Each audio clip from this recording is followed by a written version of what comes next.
चलिए स्टार्ट करते हैं। चरक सूत्र स्थान का छठवां चैप्टर तस्य स्थिति अध्याय। तस्य स्थिति अध्याय ये स्वास्थ्य सूत्र का दूसरा चैप्टर है। ओवरऑल यदि हम सूत्र स्थान का बोले तो छठवां चैप्टर है, लेकिन स्वास्थ्य सूत्र का दूसरा चैप्टर है। तस्य स्थिति ये मात्रा स्थिति के बाद में आया हुआ है, इसलिए इन्होंने बोल रखा है तस्य स्थिति। मात्रा स्थिति मतलब मात्रा पूर्वक आहार खाना चाहिए। हाँ, तो फिर आगे इन्होंने बोल रहा है तस्य स्थिति मतलब वो जो आहार है किसी और पे भी डिपेंड करती है ना, किस पे डिपेंड करती है, तो इन्होंने बता रखा है तस्य स्थिति। उसके लिए डिपेंडेंट जो चक्र है उसका नाम इन्होंने दिया है तस्य स्थिति, मतलब ऋतुचर्या। ऋतुओं के ऊपर भी आहार की मात्रा डिपेंड करती है। आहार का जो द्रव्य है वो भी डिपेंड करता है कि कौन सा द्रव्य किस ऋतु में सेवन करना चाहिए। इसलिए इन्होंने बोला कि ऋतु साधना का विचार करते हुए यदि हम आहार का सेवन करते हैं तो वो उचित रूप से बल वर्ण सुख और आयु को देने वाला होता है। इसलिए इन्होंने मात्रा स्थिति के जस्ट बाद में दूसरा चैप्टर इन्होंने ऋतुचर्या के बारे में बता रखा है। देख लीजिए आपका श्लोक नंबर 3 में भी इन्होंने बता रखा है तस्य स्थिति आद्य आहार बलम वर्णश्च वर्धते। मतलब तस्य स्थिति से क्या है, यदि हम उसका विचार करते हैं असित आद्य, असित आद्य, आद्य का मतलब क्या हुआ, जो खाने के जो प्रकार है, मतलब हम जैसे बोलते हैं अष्टम खट्टम पीतम लीढ़म ना, जो ये 4 प्रकार के डाइटेक रेजिमेंट्स हैं, उसको हम यदि ऋतु साधना का विचार करते हैं, ऋतु साधना विदितम चेष्टा आहार व्यपाश्रयम, ठीक ना। यदि ऋतु साधना का विचार करते हुए आहार चेष्टा और इन सब विहार चेष्टा आहार व्यपाश्रय में उन्होंने बोला ना, ऋतु साथ में विदितम चेष्टा आहार व्यपाश्रयम, ऋतु साथ पूर्वक ही उनको जानते हुए ही चेष्टा और आहार दोनों को फॉलो करना चाहिए, ठीक ना, क्योंकि ये दोनों इसी पर आश्रित होते हैं, ऋतुओं पर ही आश्रित, ऋतु सात्विक पर ही डिपेंड करती हैं, ठीक है ना। तो इनके आधार पर ही यदि हम असिता आदि का सेवन करते हैं, ऋतुओं के विचार करते हुए भी हम यदि असिता आदि का विचार करते हैं, तभी वह बल वर्ण वर्णश वर्धते, बल वर्ण को वर्धन करने वाली होती है, ठीक है। मात्रा पूर्वक डाइट, तो मात्रा पूर्वक खाना है लेकिन ऋतु सात्विक का विचार करते हुए, ठीक है ना। ये आप थोड़ा सा ध्यान दीजिएगा। उसके बाद में आप देखिए ऋतु ऋतु के बारे में बात होना स्टार्ट हुआ है, तो इन्होंने बताया कि पूरा जो साल है ना हमारा, वो मतलब पूरा खलु संवत्सर मतलब साल पूरा जो है, उन्होंने बोला कि वो षड ऋतु विभाजन, 6 ऋतुओं में विभाजित है, ऐसा जाना जाता है, ठीक है ना। अच्छा, ये ऋतुओं में विभाजित होता है तो ये कैसे पता चलता है कि कौन सा ऋतु किसमें है, तो इन्होंने बोला कि जो षड ऋतु है वो 2 आयन में डिवाइडेड है। वो कौन कौन है, तो इन्होंने बोला कि एक तो है दक्षिणायन है, दूसरा क्या है, उत्तरायण है, ठीक है ना। तो ये किसके है, आदित्य उदगयनम आदानम च, हाँ, ऋतिन शिशिरान ग्रीष्मांत व्यवस्था व्यवसायित। उन्होंने बोला कि शिशिर ऋतु से लेकर के ग्रीष्म ऋतु तक ये जो है उत्तरायण काल होता है ना, क्योंकि उसमें आदित्य मतलब सूर्य जो होती है उत्तर गमन करती है, उत्तर की तरफ में गमन करती है, ठीक है। और वर्षा दिन पुनः हेमंतात दक्षिणायनम विसर्गश्च, ठीक है ना। ये वो इसको हम आदान काल बोलते थे ऊपर वाले में, ऊपर से दूसरा वाला इन्होंने बता रखा है कि वर्षा ऋतु से लेकर के हेमंत तक ना, ये जो होती है आदित्य दक्षिण की तरफ में गमन करती है, तो इस आयाम को हम विसर्ग काल बोलते हैं, ठीक है। तो एक आदान काल हो गया और दूसरा क्या हो गया, विसर्ग काल हो गया। 3 ऋतुओं का ये हो गया, ये विभाग इन्होंने बता दिया। फिर आगे इन्होंने बोला कि आदान काल में समझ में आया शिशिर से लेकर के ग्रीष्म ऋतु तक, शिशिर वसंत ग्रीष्म, अगला जो है वर्षा शरद हेमंत, ये 3 ऋतु जो है वो किसमें आ जाएंगे, विसर्ग काल में, ठीक है, दक्षिणायन काल होती है, ठीक है। आगे देखिए अगला जो श्लोक है, इन्होंने बता रखा है कि विसर्ग काल के बारे में इन्होंने बताया, आदान और विसर्ग के बारे में। तो बहुत इंपॉर्टेंट चीज है यहाँ पे, विसर्ग काल किसको कहते हैं, विसर्ग काल की क्या इंपॉर्टेंस है। विसर्गयो पुनः पुनः वायु और न अतिरुचा, विसर्ग काल में क्या होती है, वायु अत्यधिक रुच नहीं होती है ना।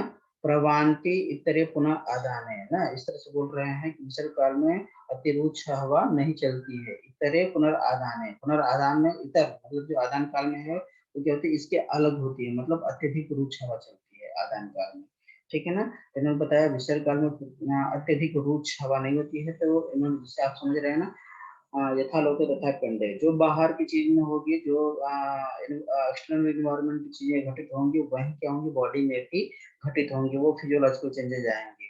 ठीक है ना। तो इन्होंने बोला यदि बाहर में अत्यधिक रुचता होगी तो बॉडी में भी रुचता बढ़ेगी, बाहर में अत्यधिक स्निग्धता होगी तो बाहर में भी बॉडी में भी स्निग्धता होगी। इसलिए इन्होंने बोला कि विसर्ग काल में क्या होती है, अत्यधिक रुच नहीं होती, मतलब ये स्निग्ध ऋतु होती है, ठीक ना। जबकि वो आदान काल क्या होती है, वो अत्यधिक रुच होती है। तो आगे इन्होंने बताया है कि ये क्या होती है, सौम्य होती है, विसर्गश्च विसर्ग सौम्य। क्यों? क्योंकि इन्होंने बोला कि विसर्ग काल में सोम व्याहतम बलम, अव्याहतम बलम ना, सोम का जो बल है वो अव्याहत होता है, मतलब बिना रुकावट का प्राप्त होता रहता है। शिशिराभिगमान ना, जो ठंडी आती है, शिशिर ऋतु होती है, तो इस तरह से इसमें क्या कह रहा है कि इसमें आप्यायत शाश्वतः है। ये जो होती है ना, ये शिशिर ऋतु मतलब ठंडी की ऋतु जो होती है, विसर्ग काल जो होती है, उसमें सोम का जो अव्याहत बल है उससे पूरी की पूरी जो लोक है वो उससे सोम के बल से आप्यायित होती रहती है। इसलिए हम बोलते हैं कि विसर्ग काल क्या है, वो सौम्य होती है। तो ठीक है, आग्नेय कौन हुआ, आदान काल आग्नेय होती है, जबकि विसर्ग काल सौम्य होती है। इतना चीज आपको समझ में आया।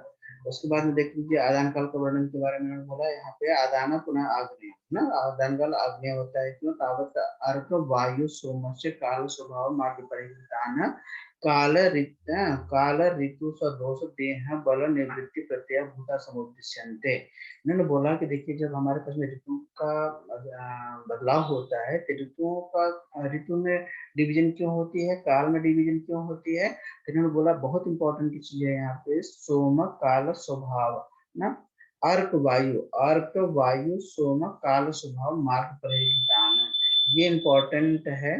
ये काल ऋतु में भेद करने के लिए ना, काल का डिवीजन करने के लिए कौन कौन इंपॉर्टेंट फैक्टर हैं, तो अर्क वायु सोम, ठीक है, और काल, ठीक है ना। तो काल स्वभाव से ही है, एक्चुअली ये तीनों जो है काल स्वभाव से ही अपने मार्गों को ग्रहण करते हैं। इसकी वजह से काल ऋतु रस दोष, इन्होंने बोला ना, काल ऋतु रस दोष देह बल निवृत्ति प्रत्यय भूता समुद्दिश्यते, बहुत इंपॉर्टेंट चीज इन्होंने बताया है कि ये जो है ना, सूर्य वायु और चंद्रमा जो है अपने काल स्वभाव से ही मार्ग का ग्रहण करते हैं। तो यही रिस्पॉन्सिबल फैक्टर, मतलब सूर्य वायु और चंद्रमा, देख रहे हैं ना, सन वायु मतलब एयर हो गया और मून हो गया ना, आप इससे पढ़ते हो ना, विसर्ग दान विक्षेपे सोम सूर्य अनिल तथा, सोम सूर्य अनिल तथा, सोम मीन्स चंद्रमा, सूर्य और अनिल मीन्स वायु। यही जो होती हैं किसके लिए इम्पोर्टेंट होती हैं, ये किसको चेंज करती हैं, तो काल, काल को बदलने का, ऋतु को बदलने का, रस को डेवलप करने का, दोष को भेद करने का, और देह बल में उत्पत्ति का कारण होते हैं। ये बहुत इंपॉर्टेंट है ये, ठीक है। काल ऋतु रस दोष और देह बल की उत्पत्ति का यही तीनों कारण होते हैं, ठीक है।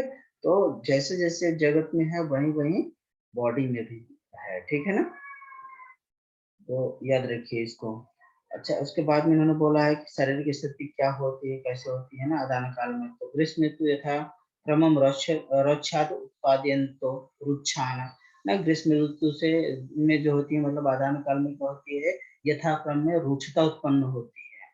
तो रुक्ष रस भी उत्पन्न होंगे ना, रुक्षता उत्पन्न होने की वजह से क्या होती है, रुक्ष रस भी उत्पन्न होंगे ना, रस दोष देह बल इन सब में भी चेंजेस होती है। तो रस में क्या होती है, तो इन्होंने बोला कि आदान काल में जो होती है रसास, इस तरह से रस की उत्पत्ति होती है, कौन कौन, तिक्त कषाय कटु कटुकांश अभिवर्धयन्तो निर्नाम दौर्बल्यम अभिवंति च ना। तो इन्होंने बोला कि आप जानिए कि रस की कैसे उत्पत्ति होती है, रुष्टा बढ़ने की वजह से, रुचता बढ़ा, ये तो बहुत इंपॉर्टेंट चीज है। पहले तो दोस्त में क्या बढ़ेगा, तो दोस्त में रुच वाले जो गुण है उन सब की वृद्धि होगी। तो और रस की उत्पत्ति कैसे होगी, तो उन्होंने बोला यथाक्रम है, यथाक्रम मतलब शिशिर बसंत और ग्रीष्म ऋतु में। तो शिशिर बसंत ग्रीष्म ऋतु में किस तरह से क्रम से तिक्त कषाय और कटु रस की उत्पत्ति होती है, तो शिशिर में तिक्त रस की, बसंत में कषाय रस की, और ग्रीष्म ऋतु में कटु रस की उत्पत्ति होती है। और क्या है, मनुष्यों में इस तरह से दौर्बल्यम आहवंती, क्रम से ही दुर्बलता बढ़ती चली जाती है। शिशिर ऋतु में बल ठीक ठाक है, हम मध्यम बल बसंत में है, ग्रीष्म ऋतु में अत्यंत दुर्बल हो जाएगी, दुर्बलता बढ़ती चली जाएगी, ठीक है ना। तो इस तरह से आपको समझना चाहिए विसर्ग काल के लिए, है ना। तो विसर्ग काल के लिए देख लीजिए, इन्होंने बता रखा है वर्षा शरद हेमंतेषु, इसको क्या कहते हैं, दक्षिण अभिमुख अर्घ्य है ना, अर्घ क्या होती है, दक्षिण अभिमुख होती है, इसलिए दक्षिणायन होती है, मतलब तो काल मार्ग मेघ वात वर्षा अभिहत अभिहत प्रतापे ना। तो इन्होंने बोला है कि काल मार्ग से अर्क को मतलब सूर्य को अपने काल स्वभाव से ही एक कौन सा मार्ग पकड़ लेता है, दक्षिणायन का मार्ग पकड़ लेता है। हाँ, तो इसमें क्या होती है, मेघ वात और वर्षा की वजह से, बादल वात हवा हवा चलती है उसमें ठीक ठाक, और वर्षा ज्यादा होती है, तो इससे अभिहत हो जाती है प्रताप, मतलब जो विस्मता होती है, उष्णता होती है, उससे अभिहत हो जाती है। इसकी वजह से क्या होती है, शशिनेह च अव्याहत बल, शशिनी मतलब चंद्रमा अव्याहत बल वाली होती है इस ऋतु में। तो इससे क्या होती है, महेंद्र सलिल प्रशांत संतापे जगति। हाँ, तो इसकी वजह से क्या होती है, इन्होंने बोला महेंद्र सलिल, अंतरिक्ष जो जल होती है, बारिश के जल होती है, वर्षा ऋतु की वजह से जगत का जो संताप होती है वो शांत हो जाती है। इसकी वजह से जब जल ही हर जगह है तो उसमें रुचिता भी कम हो जाएगी। तो अरुच रसा प्रवर्धनते ना, अरुच जो रस है वो वृद्धि को प्राप्त करते हैं। यथाक्रम से कौन कौन, अम्ल लवण मधुरा यथाक्रम च बलम उपचीयते नृणाम इति ना। तो इन्होंने भी बोला है कि मनुष्यों में भी ये बल को बढ़ाने वाले होते हैं, और रस को कौन से उत्पन्न करेंगे, तो अम्ल लवण और मधुर रस की उत्पत्ति करते हैं क्रम से। तो मतलब क्रम से मतलब क्या है, वर्षा शरद और हेमंत। तो वर्षा ऋतु में क्या बढ़ेगी, आपकी आम्ल रस की उत्पत्ति होती है जगत में और देह में भी, ठीक है ना। तो और शरद ऋतु में किसकी वृद्धि होती है, तो लवण रस की उत्पत्ति होती है। जबकि बसंत ऋतु में बोला जाए तो वर्षा शरद हेमंत ना, वर्षा शरद और हेमंत ऋतु में, तो हेमंत ऋतु में मधुर रस की उत्पत्ति होती है। तो याद रखिए इसको, वर्षा में अम्ल की, शरद में लवण की, और हेमंत में मधुर रस की उत्पत्ति होती है। इस तरह से ये जो है, और इन्होंने बोला है कि तत्र बलम उपचीयते नृणाम, और ये जो होती है मनुष्यों में यथाक्रम बल की उत्पत्ति करने वाली होती है। मतलब वर्षा में सबसे कम होती है, फिर उसके बाद में शरद ऋतु में हल्का सा मध्यम बल होती है, और सबसे अच्छा बल कब होगी, हेमंत ऋतु में। इस क्रम में ये वृद्धि करने वाली होती है, उपचीयते वृद्धि करने वाली होती है, ठीक है ना। ये आपका डिफरेंस हो गया कि वर्षा से इसमें आदान काल और विसर्ग काल में क्या क्या डिफरेंसेस हैं। तो आदान काल में शिशिर बसंत ग्रीष्म ऋतु होती हैं, जबकि विसर्ग काल में वर्षा शरद और हेमंत ऋतु होती है। तो हिंदी में देखा जाए तो माघ फागुन चैत वैशाख जेठ आषाढ़ महीना होता है आदान काल में। जबकि विसर्ग काल में श्रावण भादव कुआर कार्तिक अग्रहण और पूस होती है ना। आदान काल में उत्तरायण होती है, तो विसर्ग काल में दक्षिणायन होती है, आदान काल में आग्नेय होती है। हाँ, आग्नेय आदान काल होती है, जबकि विसर्ग काल सौम्य होती है। आदान काल में वायु अति रुक्ष चलती है, जबकि विसर्ग काल में वायु अति रुक्ष नहीं होती है ना, मतलब रुक्ष भी नहीं होती, रुक्ष थोड़ा बहुत होती है। अच्छा, आदान काल में इन्होंने बोला कि चंद्रमा का बल क्या होती है, व्याहत होती है, इसमें क्षीण रहती है। जबकि विसर्ग काल में चंद्रमा का बल अव्याहत होती है, पूर्ण रहती है, ठीक ना। और आदान काल में इन्होंने बोला कि सूर्य का बल क्या होती है, अव्याहत होती है, मतलब पूर्ण रहती है। सूर्य का बल इसमें है, आदान काल में सूर्य बलवान होता है, चंद्रमा दुर्बल होती है। जबकि विसर्ग काल में सूर्य जो होती है वो दुर्बल होता है, चंद्रमा बलवान होती है, रात बड़ी होती है, दिन छोटा होता है, इसकी वजह से, ठीक है ना। आगे इन्होंने बोला कि आदान काल में सूर्य और वायु जगत का शोषण करते हैं, जबकि विसर्ग काल में चंद्रमा जो है जगत का नृत्य करती रहती है। और रस की उत्पत्ति कैसे होती है, तो तीक्त कटु, आप इसको से याद कर लीजिए, तिक्त कषाय और कटु रस की वृद्धि होती है, रुक्ष रस इसको बोलते हैं आदान काल में। जबकि विसर्ग काल में स्निग्ध रस की उत्पत्ति होती है, या और उच्च रस की उत्पत्ति होती है।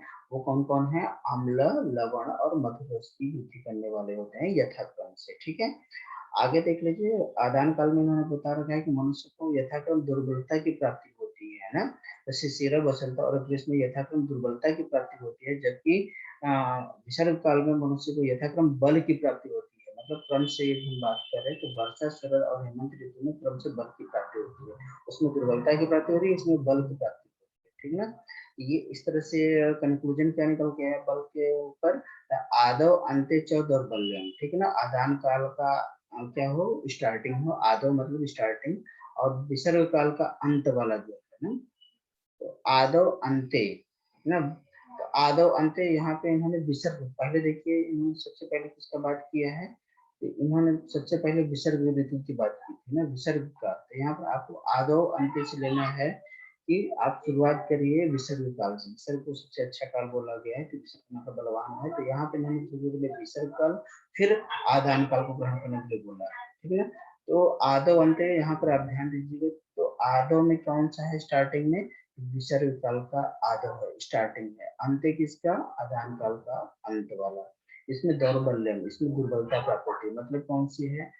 आदो, आदो विसर्ग काल का आरंभ किससे होती है? तो विसर्ग काल का आरंभ तो वर्षा से होती है। वर्षा शरद और हेमंत रहता है। आदो स्टार्ट हुआ वर्षा से, तो वर्षा ऋतु में। और आदान काल का अंत कहाँ पर होगा? ग्रीष्म ऋतु। तो वर्षा और ग्रीष्म ऋतु में क्या होती है? बल दुर्बल होती है, ठीक है ना। और विसर्ग आदान नृणाम इसमें बता रखा है ना, विसर्ग आदान नृणाम। आदो अंत चौधर बोलना, विसर्ग आदान नृणाम ना। अब विसर्ग काल का आदि और अंत किसका है? आदान काल का अंत। इसमें दुर्बलता होती है। मध्य मध्य बलम तो अंत, हाँ, मध्य मध्य बलम। मध्य मध्य मध्य बलम कौन सी होती है? इनके मध्य में, मतलब क्या है? आदान काल का विसर्ग काल का मध्य और आदान काल का मध्य। तो इस विसर्ग काल का मध्य कौन सा होगा? तो वर्षा के बाद में क्या आती है? शरद।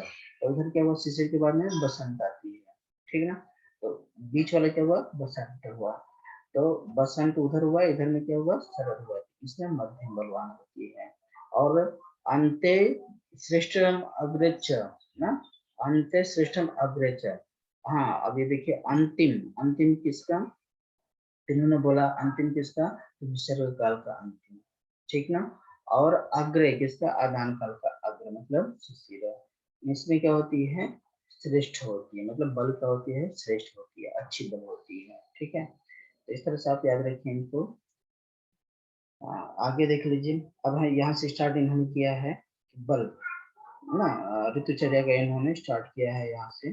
सबसे पहला स्टार्टिंग कहाँ से हुआ है? हेमंत ऋतुचर्या से। याद रखिएगा, चरक में हेमंत ऋतुचर्या से स्टार्ट किया है। क्यों? क्योंकि बलवान हमको चाहिए, बल की प्राप्ति हो, इसलिए इन्होंने सबसे पहले वो चैप्टर उठाया जहाँ से बल की प्राप्ति होना स्टार्ट होती है। तो बल कहाँ से स्टार्ट होती है? आधा सबसे पहले तो हम लोग बोला कि विसर्ग काल से हम स्टार्ट करेंगे। तो विसर्ग काल का बल बलवान ऋतु कौन सा है? हेमंत ऋतु है ना। वर्षा शरद हेमंत, हेमंत में बल अच्छी आती है। बलवान से इन्होंने स्टार्ट किया। बल आपको हेमंत से प्राप्त होना स्टार्ट होती है विसर्ग काल में। दक्षिणायन वाले काल से स्टार्ट होती है। तो ध्यान दीजिए, सीते सीता अंग स्पर्शो संबुद्धो बलिनाम बलि भक्ता भवती हेमंते मात्रा द्रव्य गुरु क्षमा। ये इंपॉर्टेंट चीज आया हुआ है कि इन्होंने बोला कि सीते सीता संस्पर्श हो। तो इन्होंने एक एग्जाम्पल यहाँ पर लिया हुआ है, जैसे आवा के ऊपरी भाग में जब हम गीली मिट्टी से लेप कर देते हैं तो भीतर की लपटी होती है, अंदर ही रह जाती है ना। जो उसमें हम आग लगाते हैं तो उसकी जो हीट होती है वो अंदर ही रहती है, बाहर नहीं निकल पाती है, वो इंसुलेटर काम करती है। उसी तरह से बॉडी में भी जो होती है हीट होती है, बाहर में इतना ठंडी होती है कि बाहर की जो अंदर की उष्मा है वो बाहर नहीं निकल पाती है। इसकी वजह से जो होती है पकता, पकता मीन्स जो जठराग्नि है वो बलवान हो जाती है, अंदर ही रुकी रहती है। इसकी वजह से पकता जो होती है जठराग्नि बलवान हो जाती है हेमंत ऋतु में।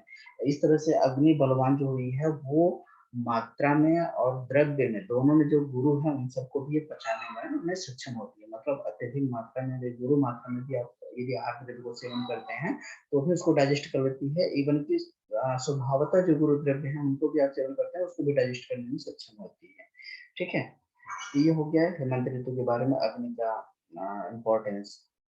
अगला इन्होंने बोला कि हेमंत ऋतु में यदि आप मात्रा पूर्वक या उस तरह का द्रव्य का सेवन नहीं करते हैं तो यदा न ईंधनम युक्तम लगते तेजन तदा रसम निहंते अतो वायु शीत शीते प्रकोपते है ना। इन्होंने बोला कि जिस तरह का ईंधन है उस तरह का यदि द्रव्य और मात्रा का सेवन नहीं करते हैं तो इसकी वजह से क्या होगी? फिर वो सबसे पहले वो पहली जो देह की रस धातु है उनको डाइजेस्ट करते हुए वायु को, शीतता की वजह से भी वायु बढ़ेगी और अग्नि जो है धातुओं को पचाना स्टार्ट कर देती है, तो इसकी वजह से भी वायु का प्रकोप होना स्टार्ट हो जाती है, ठीक ना।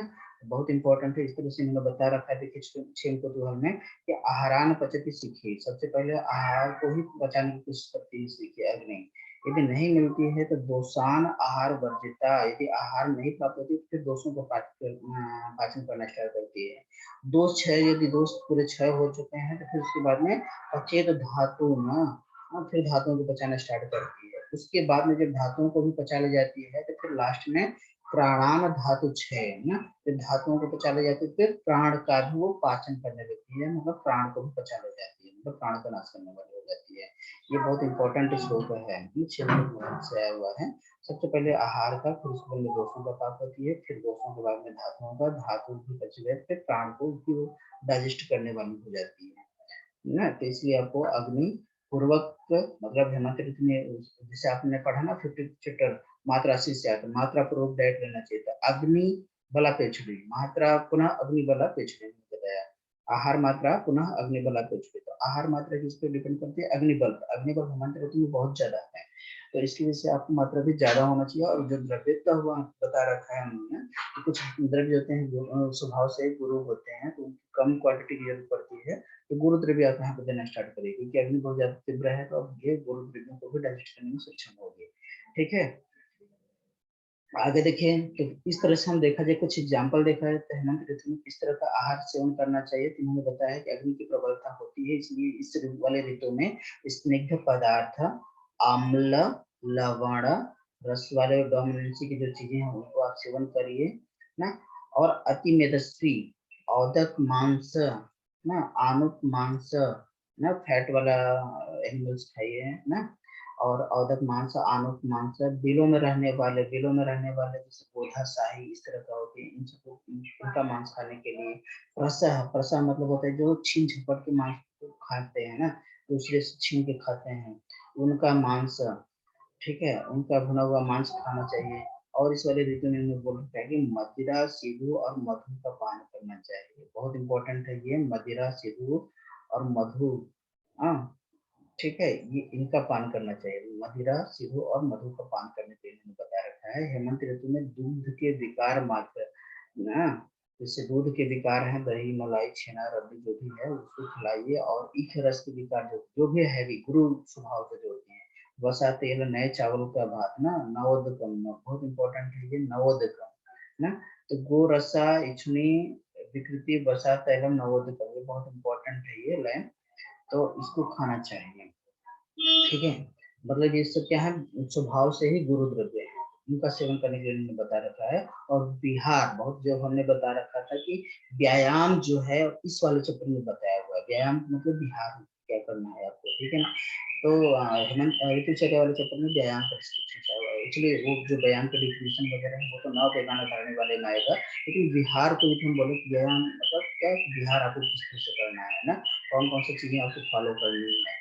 ठीक है, तो व्यायाम मतलब फिजिकल, फिजिकल एक्टिविटी में करके फॉलो करें, फिजिकल एक्टिविटी से ही हम यहाँ पर मतलब करते हैं, बिहार से ही कुछ नहीं होना चाहिए। ओरिजिनल जो व्यायाम का डिस्क्रिप्शन चाहे हुआ है वो कहाँ पर है, नवबेगान धारण वगैरह, ठीक है, नवबेगान धारण अध्याय में, वहाँ पर यह डिस्क्रिप्शन बता रखा है कि किस तरह से क्या डिफिनेशन होती है व्यायाम की, और कितनी मात्रा में किस समय क्या करना चाहिए। ठीक है, तो यहाँ पर लेकिन ऋतु के अनुसार कौन कौन सा चीजें करनी चाहिए, जैसे यहाँ पे चेष्टा और व्यायाम इस तरह का आया हुआ डिस्क्रिप्शन। तो देखिए इन्होंने बता रखा है कि आपको क्या करना है, तेल का अध्ययन करवाना है। क्यों? क्योंकि इस वाले ऋतु में देखिए लास्ट वाला ऋतु है, तो अब क्या है ये, और उच्च रस था इसमें, ठीक ना। विसर्ग काल में क्या था, और था, लेकिन हेमंत ऋतु से धीरे धीरे रुचता अब धीरे धीरे बढ़ना स्टार्ट हो, तभी तो क्या करते है ना, शिशिर ऋतु से रुचता बढ़ने लगती है। लेकिन इस वाले ऋतु में अब क्या है, हेमंत ऋतु लास्ट स्निग्धता वाला फेज है, इसमें स्निग्धता सबसे ज्यादा है। ठीक है ना। इस अब क्या है, अब धीरे धीरे लास्ट में रुचता बढ़ना स्टार्ट होगी, तो इसलिए इन्होंने बोला कि इस वाले ऋतु में शीतलता की वजह से वात का एक्टिवेशन होने का डर होता है, तो इसलिए आपको तेल का अध्ययन करना चाहिए ना। अभ्यंगो उत्सादन मूर्धनि तैलम जनता आतपम ना, तो इन्होंने बोला कि अभ्यंग करवाइए, उत्सादन करवाइए, उत्सादन मतलब तेल लगवाइए, मूर्धनि तैल, सिर पे तेल लगवाइए, जनता के स्वेद का सेवन करवाइए, जनताकम आतपम, आतम मतलब धूप का सेवन करना चाहिए।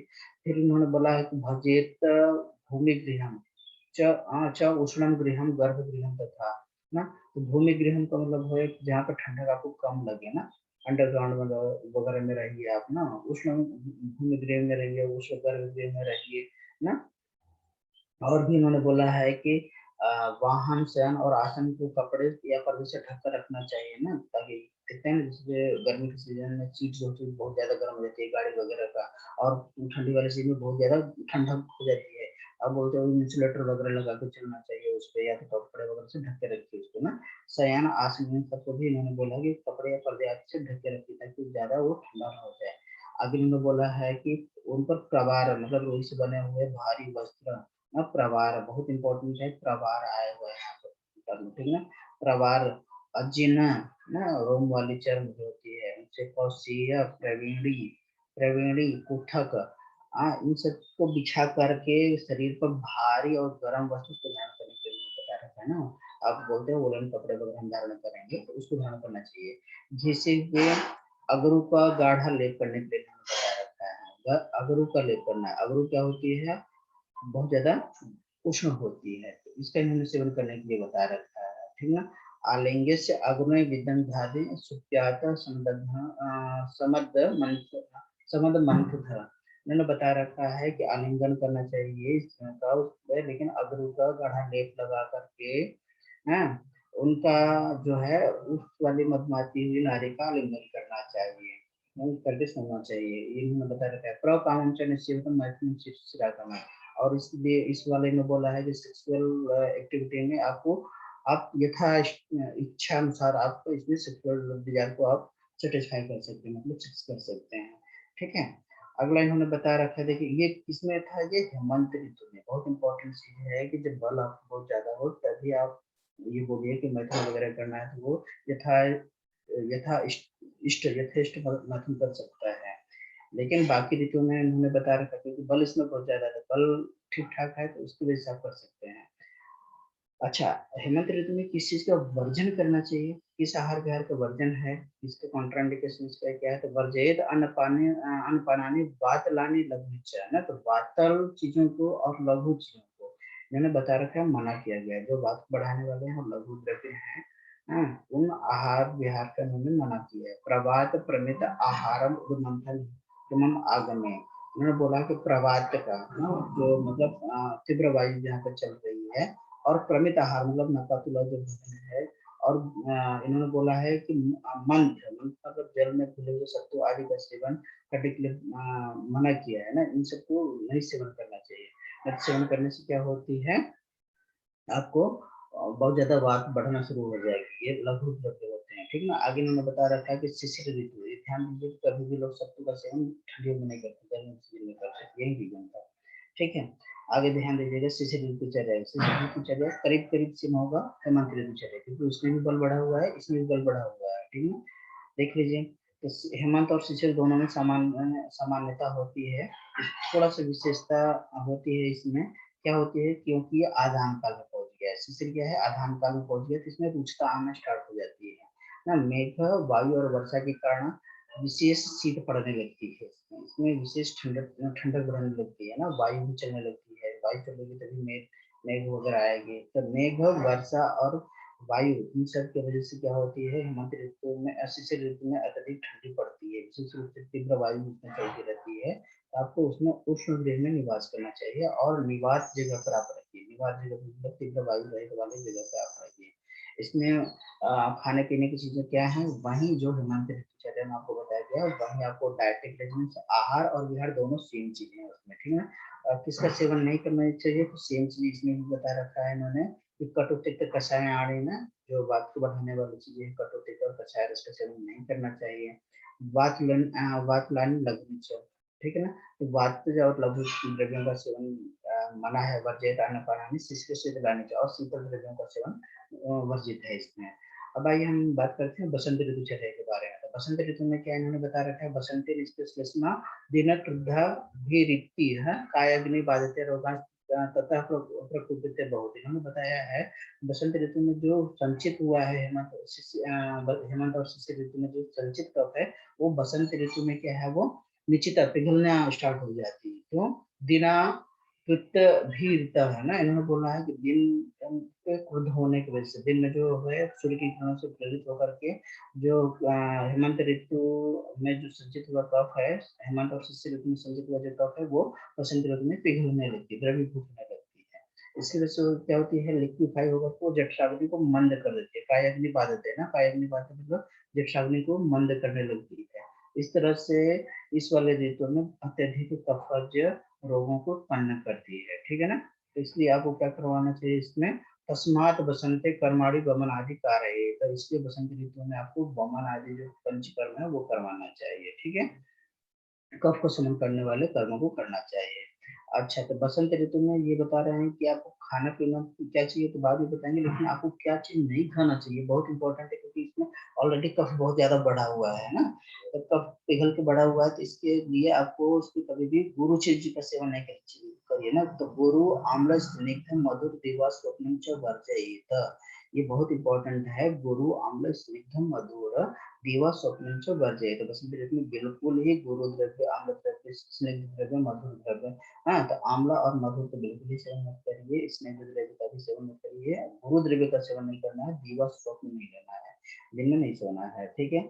अच्छा, फिर सेवन क्या करना है, तो इन्होंने बोला कि व्यायाम करिए। देखिए वही हमने बोला ना, व्यायाम का जो लिखा हुआ है इसी वाले चैप्टर से स्टार्ट हुआ है। तो इन्होंने बोला कि व्यायामो उद्वर्तनम धूमम कवल ग्रहम अंजनम ना। तो आपको कफ को दूर करने के लिए इन्होंने बोला कि व्यायाम आप अच्छे से करिए, उबटन लगाइए ना। उबटन का मतलब यहाँ पर उद्घर्षण के लिए, उद्वर्तन के लिए उन्होंने बता रखा है। उद्वर्तनम, उद्वर्तन मतलब ड्राई मसाज करना है आपको ना। त्रिफला पाउडर या यव का पाउडर इस तरह से मिला करके, या आप वो तो बेसन का पाउडर से आप मसाज करवाते हैं, इस तरह से उद्वर्तन करवाना है, जो कफ का विलयन करने वाली होती है, ठीक है, कफ को दूर करने वाली होती है। हाँ, आगे इन्होंने बोला है धूमम, मतलब धूमपान के लिए इन्होंने बता रखा है। और कवल ग्रह ना, कवल ग्रहम अंजनम, अंजन मल मूत्र त्याग के बाद में गुनगुने जल का प्रयोग करना चाहिए, गर्म पानी का ना, सुखांगनाम, सुख अंजनाम बहुत इंपॉर्टेंट है, गुनगुने पानी को सेवन करवाइए।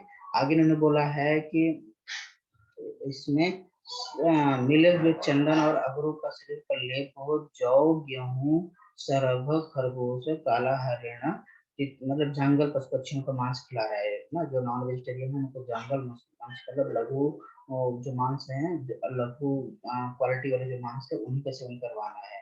अब बहुत इंपॉर्टेंट है इसमें कि सीधो और माध्यमिक का सेवन करवाना है ना, सीधो माध्यकम ना, तिब्बत माध्यकम एवं ना, इनमें बहुत इंपॉर्टेंट है। अभक्षेत निगर्दम, निगदम, ये बहुत इंपॉर्टेंट है।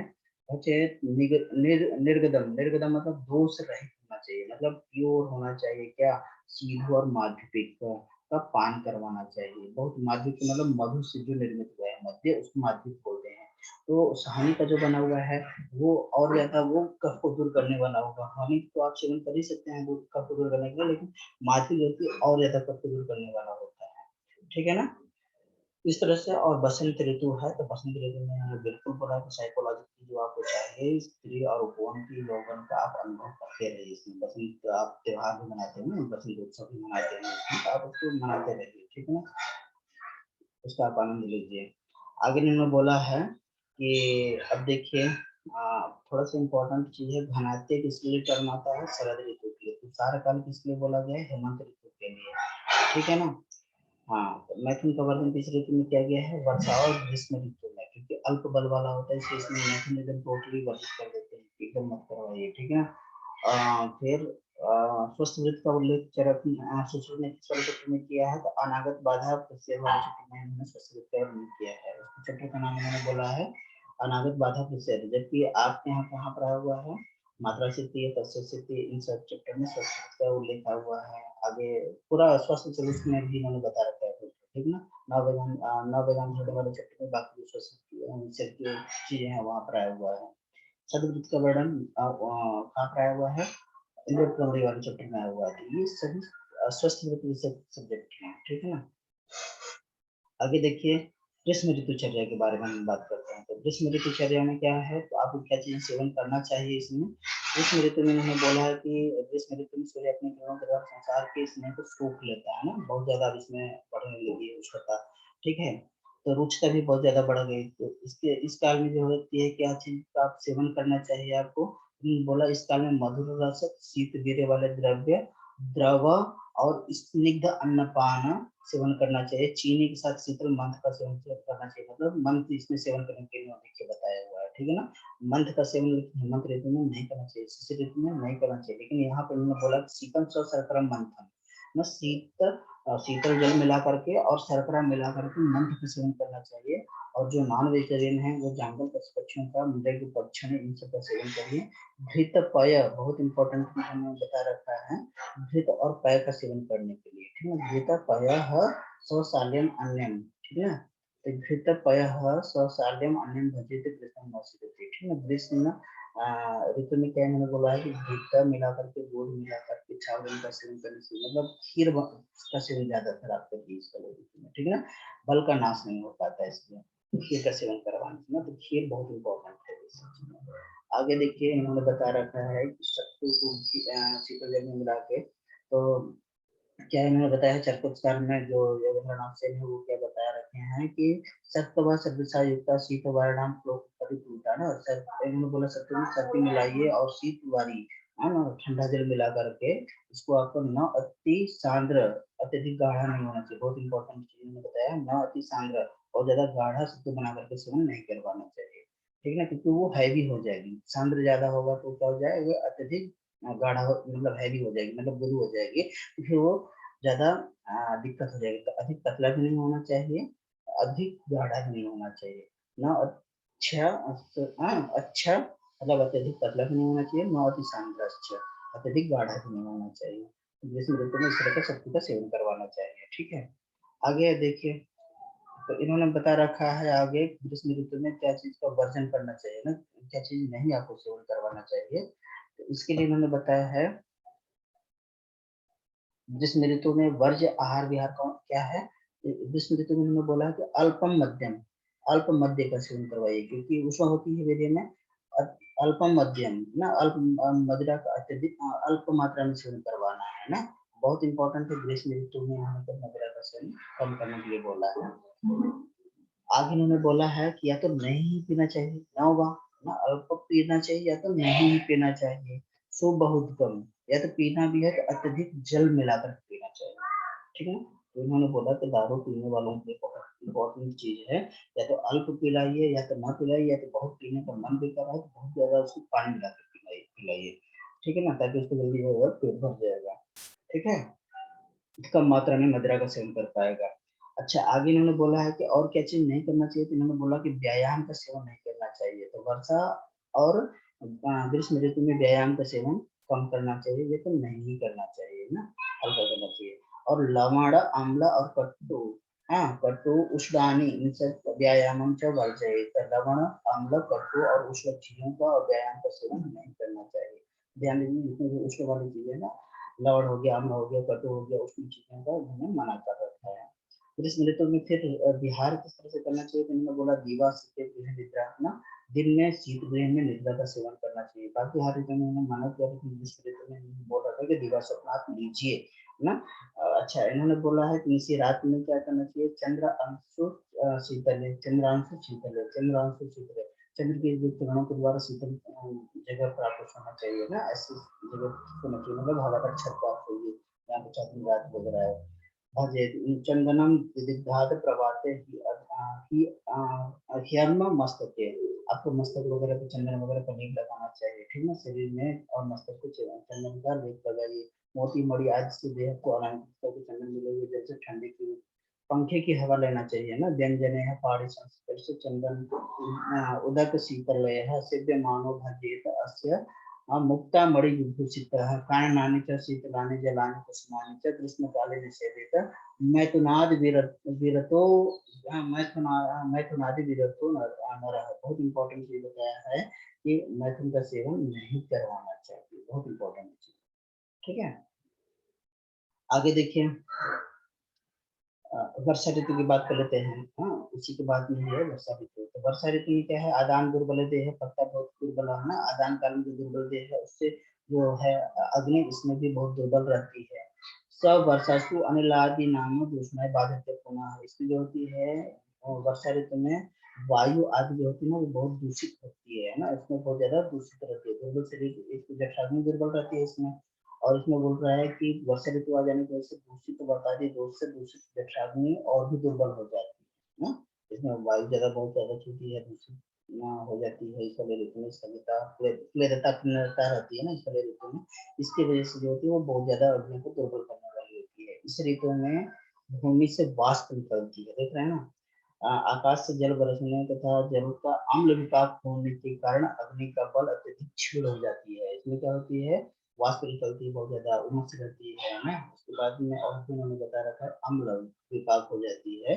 इसकी वजह से जल का अम्ल विपाक होने की वजह से अग्नि अत्यधिक इसमें क्षीण होती है और वातावरीय दोष को कुपित कर देती है। इसलिए इन्होंने बता रखा है कि वर्षा जो होती है ना वो त्रिदोष प्रकोपक होती है। वर्षा काल में साधारण तौर से सभी विधियों का पालन करना चाहिए। सभी विधियों का पालन करने के लिए सर्व विधि विधि वर्षा से सकते हैं।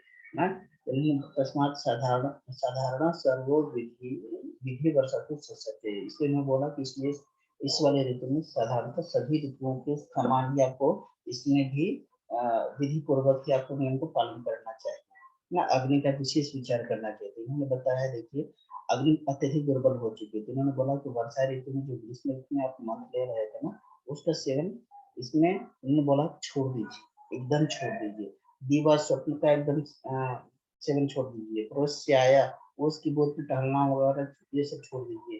नदी जलम नदी का जल, व्यायाम व्यायाम आतपम च एव व्यवायम च अत्र वर्ज्य।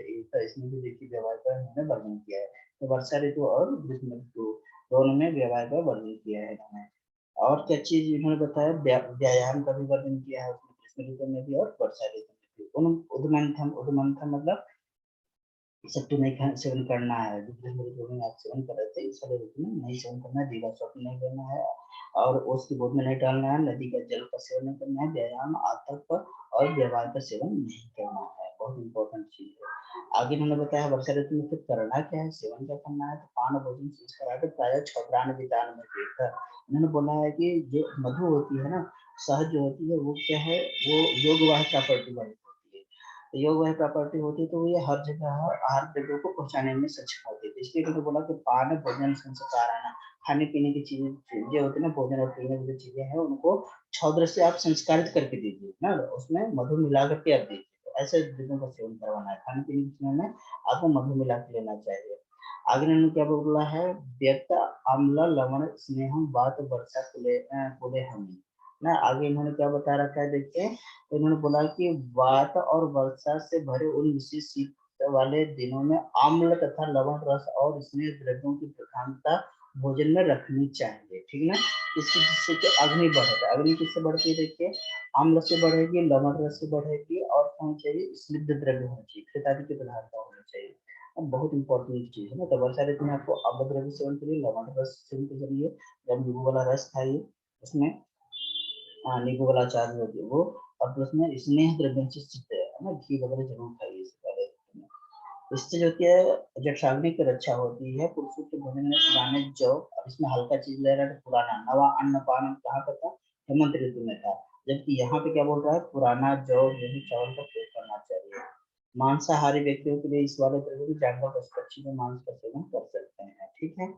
क्योंकि अग्नि बहुत मंद है इसलिए बहुत ही लघु चीज कर दीजिए। और व्यक्ति शाकाहारी व्यक्तियों के लिए तुमने बोला कि मूंग से संस्कृत यूज का सेवन करना चाहिए ना, मूंग दाल का ही आपको सेवन करना चाहिए इस वाले ऋतु में। और इस ऋतु में मधु मिलाकर के अल्प मात्रा में माध्यविक ना, माध्यविक का ऊपर में भी इन्होंने बोल रखा था, क्या था वो, महुविका या मधु का बना हुआ जो अश्वरिष्ठ है उसका सेवन करने के लिए उन्होंने बता रखा है। अरिष्ट और जल का सेवन करना चाहिए। वर्षा ऋतु में महेंद्र जल का सेवन कर सकते हैं, या फिर गर्म करके शीतल किया हुआ जल, मतलब शुद्ध होना चाहिए ना, प्योर वाटर का सेवन करिए, दूषित जल का सेवन नहीं करना चाहिए। कूप या सरोवर का जल पी सकते हैं। कूप या सरोवर का जल शुद्ध हो वो भी आप ध्यान लीजिए, ठीक। प्रघर्षण देह का घर्षण, उद्वर्तन, स्नान, गंध का प्रयोग, सुगंधित पुष्पमालाओं का धारण करना हितकर होता है, ठीक है। मतलब आपको क्लींजिंग एक्टिविटी पे ज्यादा आपको ध्यान देना है ना, तो क्लीन रहे बॉडी, क्लीन रहे, तो अदरवाइज फंगस वगैरह लगना शुरू हो जाएगा ना, खुजली वगैरह होना स्टार्ट हो जाती है। बहुत इंपॉर्टेंट है कि इस वाले ऋतु में आपको क्लीन करना, बॉडी को क्लीन करना बहुत जरूरी है। हल्का और पवित्र वस्त्र का धारण करना चाहिए, क्लेद रहित होना चाहिए। बहुत इंपॉर्टेंट चीज है कि क्लेद रहित सूखे हुए स्थान पर रखना चाहिए, ठीक है। तो सूखा हुआ कपड़ों का आपको धारण करना बहुत इंपॉर्टेंट है। आगे शरद ऋतुचर्या, शरद ऋतुचर्या देख लीजिए क्या है। तिन्होंने बोला वर्षा काल को जिनको साथ में हो गया है ऐसे लोगों को अंग शरीर के प्रखर किरणों से तप्त हो जाने से फलतः वर्षा ऋतु में संचित हुआ पित्त शरद ऋतु में प्रकटित होती है ना। तिन्होंने बोला है कि वर्षा और वर्षा शीतोचिता अंगा नाम सहसिर अर्क रश्मि भी है तप्ता नाम आचीतम पित्तम प्राय सर्दी प्रकृति। इस वाले ऋतु में जो है सहसा ही अर्क की किरणों से तप्त होकर के इसमें पित्त प्रकोपित हो जाती है इस ऋतु में। वर्षा ऋतु में अम्ल जल में क्या था, अम्ल विभाग था, इसकी वजह से क्या होगा, अम्ल विभाग की वजह से पित्त का इसमें संचय होना स्टार्ट हो गया था वर्षा ऋतु में। और शरद ऋतु में वही अर्क सूरज की किरणों से वो तप्त होकर वो प्रकोपित हो जाती है, ठीक है ना। जिस तरह से मैंने बोला कि हेमंत ऋतु में कफ संचित हो जाती है इसी ऋतु में, फिर बसंत ऋतु में क्या होती है, वो सूर्य की किरण पाकर कफ वहाँ पे एग्रीवेट हो जाती है। उसी तरह से मैंने बोला कि वर्षा ऋतु में है अम्ल विपाक की वजह से, अम्ल जल में अम्ल विपाक होने की विविधता होने की वजह से वहाँ पे पित्त का संचय हो रहा था। और इस वाले ऋतु में, शरद वाले ऋतु में सूर्य की किरण पाकर के वो तुरंत ही पित्त एग्रीवेट हो गया है, ठीक है। इसलिए आपको क्या करना चाहिए, पित्त को शमन करने वाली चीजें, जैसे कि तत्र अन्नपानं मधुरम लघु शीतम च पित्तकम न पित्तम प्रसन्नम सेव्यम मात्राया सुप्रकांक्षितः। ये बहुत इंपॉर्टेंट चीज मैंने बताया है कि आपको मधुर लघु शीत तिक्त द्रव्यों का सेवन करिए, पित्त का शमन होगा। और इन्होंने बोला इनको सेवन करना चाहिए मात्रा पूर्वक ही सेवन करना चाहिए ना। और फिर इन्होंने बोला लावा कपिंजल एड़ा, हाँ, इन सब पशुओं का मांस सेवन करने के लिए बता रखा है। जब गोधूम सेव्याम ना, आहु घनाते, घनाते किसके लिए आया हुआ है, शरद ऋतु के आया हुआ है। घनाते इसलिए, घनाते मतलब जब घन चला गया, मतलब बादल चले गए हो, तो बादल किस वाले ऋतु में रहता है, वर्षा ऋतु में। जब चला गया तो कौन सा ऋतु आ जाती है, शरद ऋतु। इसलिए घनाते मतलब समझ लीजिए कि घन जो मतलब बादल जो चले गए, घन है ना, वर्षा लगा ये होती है, तो घन मतलब होती है बादल, तो वर्षा ऋतु। तो अत्यय मतलब घनाते मतलब घन जब चला गया, मतलब शरद ऋतु आ गया। और इस वाले ऋतु में इन्होंने बोला तिक्त से सर्दी पान वीर्य को रक्त मोक्षण, बहुत इंपॉर्टेंट चीज है इसमें। तिक्त द्रव्यों का सेवन करिए, सर्दी का पान करिए, घी का सेवन करवाइए, और विरेचन कर्म करवाना चाहिए, और रक्त मोक्षण कर्म करवाना चाहिए, ठीक है। और फिर क्या नहीं सेवन करवाना चाहिए, तो इन्होंने बहुत इंपॉर्टेंट चीज बताया है, आतपस्य वर्जनम, अत्यधिक धूप का सेवन मत करिए, इसको बहुत इंपॉर्टेंट चीज है, अत्यधिक धूप का सेवन नहीं करवाना चाहिए, अदरवाइज तो बोलते हैं ना कि इसमें लोग बहुत ज्यादा बुखार आती है ना, शरद ऋतु में बहुत ज्यादा बुखार आती है, ज्वर होती है, क्योंकि धूप लग जाती है, पित्त का ग्लोसन बहुत तेजी से बढ़ जाता है। अच्छा, वर्षा तैलम अवश्याम अवधकम अनुपम आमिषम ना, इन्होंने बता रखा है कि वर्षा मतलब हैवी चीज आप नहीं खा सकते, क्योंकि इसमें लिक्विड जो है वो पित्त का बढ़ा हुआ है, अग्नि बहुत मंद होती है इसमें। हाँ, वर्षा के जस्ट बाद में अपनी ज्यादा तेजी से अग्नि नहीं बढ़ पाई रहती है, तो इसकी वजह से ये अग्नि मंद होने की वजह से वर्षा तेल ना, इन सब चीजों का आपको अत्यधिक सेवन नहीं करना चाहिए, ठीक है ना। उन्होंने बताया है कि धूप का सेवन मना है, चर्बी वसा तेल ओसा औदक मांसा मांस और क्षार का सेवन, दही का सेवन बहुत इंपॉर्टेंट है, दही का सेवन बिल्कुल नहीं करना चाहिए, दिन में सेवन नहीं करना चाहिए। और पूर्वी वायु का सेवन नहीं करना चाहिए, बहुत इंपॉर्टेंट है, पूर्वी वायु का सेवन भी क्या होती है, वो पित्त को एक्टिवेट कर देगी, ठीक है। अगला देखिए, अगला इन्होंने बोला है कि हंसोदक का पान करने के लिए, बहुत इंपॉर्टेंट है, शरद ऋतु में हंसोदक एक शॉर्ट नोट में भी आता है। तो भाव प्रकाश ने हंसोदक को अंशोदक बोला है, चरक ने हंसोदक बोला है, और हारित ने अंशोदक बोला है, अंशोदक अंशुदक अंशु अंशु बोला है भाव प्रकाश ने, अंशो बोला है हारित ने, ठीक है ना। अब इन्होंने बोल रखा है क्या, दीवा सूर्य संतप्त सूर्यांशु संतप्त निशि चंद्रांशु शीतलम, दिन में सूरज की किरणों से संतप्त हुआ और रात में चंद्र की किरणों से संतप्त हुआ। कालेन पक्वम, काल से जो पाक को प्राप्त हुआ है जल, हाँ, निर्दोषम अगस्तेन अविशीकृतम ना, अगस्त तारे की वजह से इसमें क्या होती है, ये निर्दोष को प्राप्त कर लेती है, मतलब विष को दूर करने वाली हो जाती है ना, विष से रहित हो जाती है। हम शोधकम इति ख्यातम शारदम विमलम शुचि, इस तरह से शारद शारद ऋतु में जो होती है वो जो जल होती है वो हम शोधक कहा जाता है। अब इसका प्रयोग कहाँ पे कर सकते हैं, कृष्णा पान अवगाहे तो सस्ते यथा अमृतम, ये अमृत के समान फलों को देने वाली हो जाती है, ठीक है, बहुत इंपॉर्टेंट है। तो अगस्त नक्षत्र जब हो, अगस्त तारा के उदय होने के प्रभाव से ही ये ऐसी चीज दिखाई पड़ती है, ठीक है, ये बहुत इंपॉर्टेंट है। तो आगे देखिए, शरद ऋतु में अनुकूल विहार क्या करना चाहिए, तो इसमें उन्होंने बोला है सावधानी से माल्यानि वसांश मिलानी चाहिए ना, शरद ऋतु में माला और स्वच्छ वस्त्रों का धारण करना चाहिए, और चंद्रमा की किरणों का सेवन हित कर बताया गया है, ठीक है, बहुत इंपॉर्टेंट है, एक दो रस्में। ठीक है। आगे बताया गया है, देखिए यहाँ पे यम दृष्टा। यम दृष्टा क्या होती है? यम दृष्टा का मतलब होती है कार्तिक के पहले ना, कार्तिक के पहले जो 8 दिन है उसको क्या बोलते हैं? उस वाले में स्वल्प भोजन सेवन करना चाहिए। यम दृष्टा को आगे हम बताएंगे, इसको संधि वाले में आया हुआ है। ठीक है, तो आगे देख लीजिए ग्रीष्म ऋतु इस तरह से हुआ। सबका हिसाब देख लीजिए किस किस ऋतु में क्या क्या करना चाहिए। इस तरह से इन्होंने बोला है कि ये ऋतु ऋतु सातवें ऋतु सातवें उत्तम ऋतु सातवें, ये जो है ऋतु सातवें के बारे में यथेष्ट आहार विहार व्यापार से हम ना ऋतु सातवें के अनुसार आहार विहार को हमने यहाँ पर बता दिया गया है। उपदेश औचित्य नाम औक्षात्यम का उच्यते। कुछ चीजें जो होती है ऋतु सातवें के अलावा ओप साथ में भी होती है, मतलब किसी किसी इंडिविजुअल में वो अपने से ही साथ में हो गई रहती है ना, और लंबे दिनों तक ऐसे साथ खाता रहता है तो वो ऋतु वो उसके लिए साथ में हो जाते हैं, तो उसको ओप साथ में बोलते हैं। ठीक है, जो किसी में लगातार अभ्यास की वजह से वो साथ में हो गया है कोई चीज, तो वो उसको ओप साथ में भी बोलते हैं। लेकिन ऊपर की जो चीजें हैं वो ऋतु साथ में है, वो कहलाती है। और उसको आपको चेष्टा, जो ऋतु साथ में अनुसार चेष्टा और आहार विहार बताई गई है, आहार बताई गई है, उसका आपको सेवन करना चाहिए। ठीक है ना, तो ये सात्विक का इम्पोर्टेंस इन्होंने बता रखा है। तो अगला देख लीजिए साथ में फिर क्या होती है कि उन्होंने बता रखा है देशा नाम आम्या नाम से विपरीत गुणन गुणाया ना। देश साथ में को जानने वाले विद्वान लोग देश और रोग के गुणों से विपरीत गुण वाले आहार विहार आदि को देशों देशों और रोगों के लिए साथ में मानते हैं। ठीक है ना। इस उत्तर में कौन से देश में ठीक उल्टा दीजिए, जैसे आप जंगल देश में है तो जंगल देश में खिलाइए ना, तो उसमें बात एकजुट होने के चांस रहते हैं। तो इसलिए उन्होंने बोला कि देशा नाम आम्या नाम विपरीत गुणे गुणा ना, देश के विपरीत और रोग के विपरीत गुणों वाले ही द्रव्यों को आप खाने के लिए इसको दीजिए ना। ये क्या होती है? देश साथ में रोग साथ में। इस तरह से आप टोटल कितने साथ में क्या इन्होंने केवल नाम ही बताया है, डिस्क्रिप्शन फुल नहीं बताया है। साथ में किसे कहते हैं? साथ में अर्थ ही उपचार है, जो उपसे मतलब लोगों को समन करने वाला हो, जो हितकर हो बॉडी के लिए, वही क्या होती है? साथ में कहलाती है। जो आत्मा के लिए हितकर होती है वही क्या होती है? अपने बॉडी के लिए हितकर होती है, उसको क्या कहते हैं? साथ में कहते हैं। तो इस तरह से ऋतु साथ में हो गया, ओक साथ में बता दिए जो लंबे अभ्यास से होती है, देश साथ में जो देश की विपरीत होती है, रोग साथ में मतलब रोग की विपरीत आहार के भी जो होते हैं ना, आहार विहार जो होते हैं उसको कहते हैं रोग साथी। तो इस चार तरह के साथ में का यहाँ पर उल्लेख मैंने कर दिया है। ठीक है, तो साथ में बहुत इंपॉर्टेंट है, साथ में प्रवृत्ति आपको सेवन करना चाहिए, साथ में का विचार करके ही सेवन करना चाहिए। ठीक है।